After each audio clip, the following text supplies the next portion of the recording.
gumamit lang ako ng zip tie. Tama yung technique na nasa YouTube na ikabit na natin. Drawing ko. Pangit.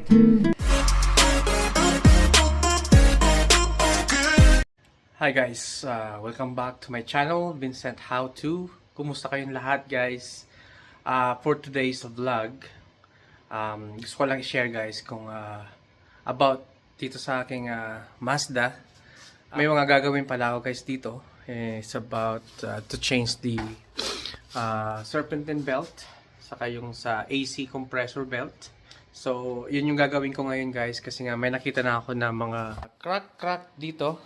May mga crack dito sa belt niya. So papalitan tong serpentine belt plus yung sa baba. Okay, ito pala ay Mazda 3 2013 Mazda 3 GX Sports. Kasi nga although nagdi-DIY ko guys, medyo nababawasan na yung mga mga gastos at lalo na sa maintenance dahil nga nakapag-DIY ako. Pero guys, ganun pa man, ramdam ko pa din yung kamahalan ng pag-maintain ng sasakyan. Especially guys, sa pagbili ng mga parts, hindi na sila mura. Okay? Kaya how much more dun sa mga nagpapagawa talaga sa dealership or sa mga shop. Talagang sobrang mahal na guys. So yun nga, i-share ko lang sa inyo yung aking DIY nitong Mazda 3. So kung kaya lang din naman na i-DIY, bakit hindi, di ba? Kaya maraming napipilitang mag-DIY lalo na dito sa Canada or kahit sa iba pa man, sa ibang lugar dito sa mundo, as long as na willing kayo na mag DIY, dumumi yung mga kamay nyo. So yun, medyo ako na experience ko lang kasi talaga yung mahal na mga bilihin at mahal na mga piyesa. Okay? So yeah, let's do this guys. Samahan nyo ako magtipid. Okay? Kung willing kayo at gusto nyo ring matuto mag-DIY, yeah, just do it. Ang ginawa ko, yan, nakaangat na siya. Meron jack stand sa ilalim para support. And then yung floor jack ko nilagay ko din doon para may extra support din. So first, tatanggalin natin to. And then tatanggalin yung serpentine belt at yung sa baba. Okay?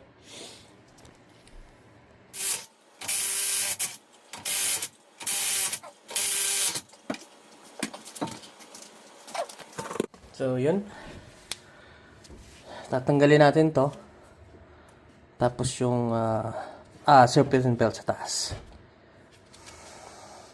So yun guys, meron tayo ditong breaker bar. Tapos ito yung tensioner nya. Igaganon lang natin yan. Then yun, nakita nyo, maluwag na. Yan o. Okay? Then pwede na siyang tanggalin. So nag-drawing ako dito ng napakapangit na drawing para lang hindi ko makalimutan yung diagram niya. Ayan, sinulat ko lang siya. So, yun, gawin natin guys. Tanggalin muna natin tong belt. Yun.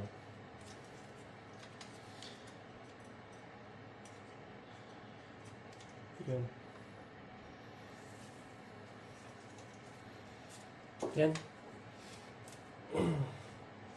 Dali na yan guys, sugutin. After na tanggal dyan.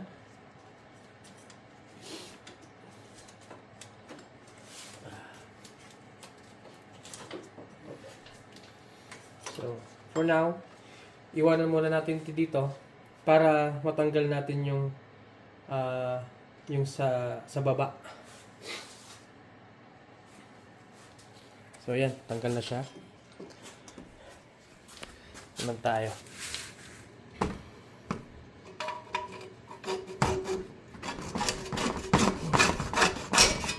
There you go. Ito na guys.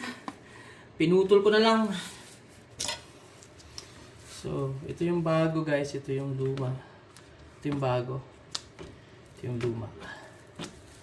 So, ngayon naman, ang problemahin naman natin yung pagkabit nito.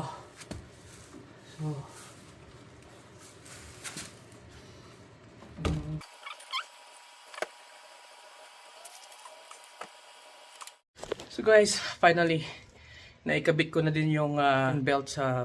Yan, gumamit lang ako ng zip tie.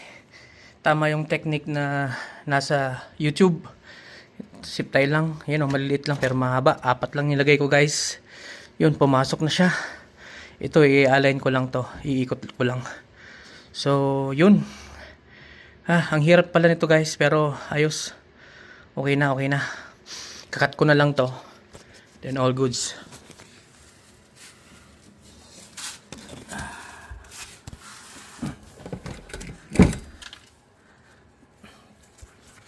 Ayan. Then, ikot na lang natin para sumot siya.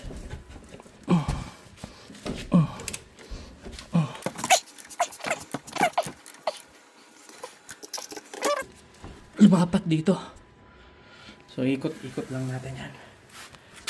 So, dito naman tayo guys. Taas, okay? So, yun, nakabit na natin. Maayos na. Yan.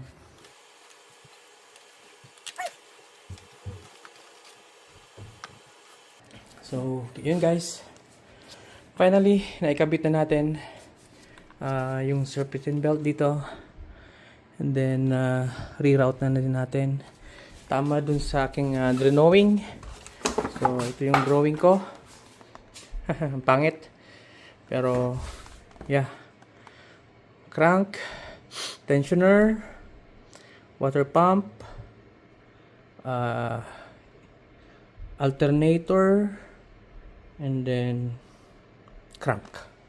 Yun. So, yun guys. Ayos, isa namang DIY guys. Nakatipid tayo guys ngayon. Kung papagawa natin to sa dealership guys, napakamahal. Okay? So yun. Ayos na yan. I-double check lang then sabay papastart natin. Para kita natin. Guys, okay? So once again guys, thank you for watching. Paandarin na natin to. Then yeah, tapos na ang ating DIY.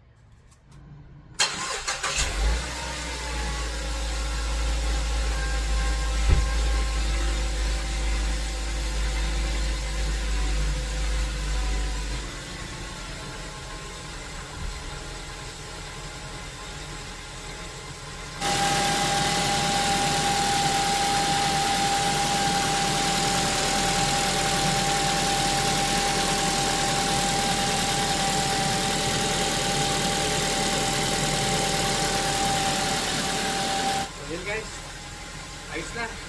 Thank you for watching once again. This is How To, and please don't forget to subscribe to my channel and see you next time. Alright? Bye bye.